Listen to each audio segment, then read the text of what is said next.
Behind me, through the window, you can see the Washington Monument, visited each year by hundreds of thousands from around the world. The people who travel here come to learn about our history and to be inspired by the example of our democracy, a place where citizens of different backgrounds and beliefs can still come together as one nation. Tomorrow, I'm pleased to announce that the Washington Monument, as well as the entire federal government, will be open for business.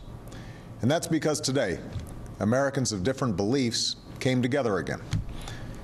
In the final hours before our government would have been forced to shut down, leaders in both parties reached an agreement that will allow our small businesses to get the loans they need, our families to get the mortgages they applied for, and hundreds of thousands of Americans to show up at work and take home their paychecks on time, including our brave men and women in uniform.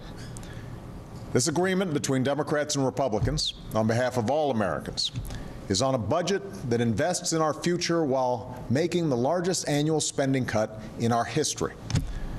Like any worthwhile compromise, both sides had to make tough decisions and give ground on issues that were important to them. And I certainly did that. Some of the cuts we agreed to will be painful.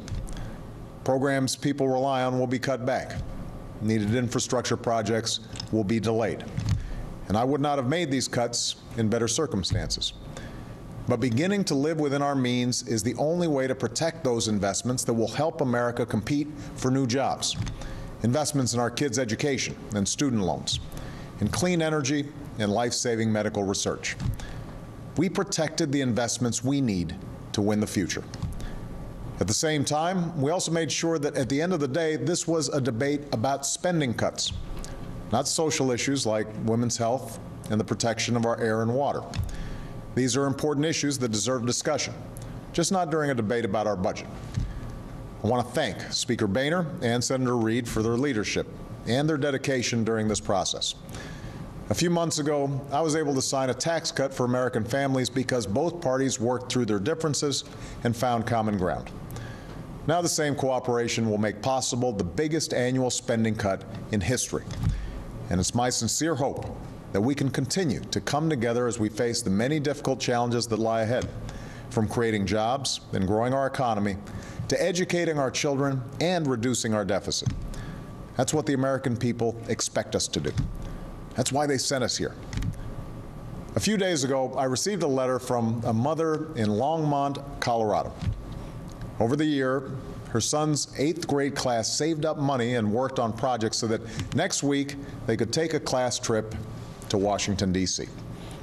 They even have an appointment to lay a wreath on the tomb of the unknown soldier. The mother wrote that for the last few days, the kids in her son's class have been worried and upset that they might have to cancel their trip because of a shutdown.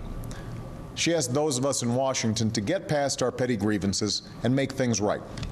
And she said, remember, the future of this country is not for us. It's for our children.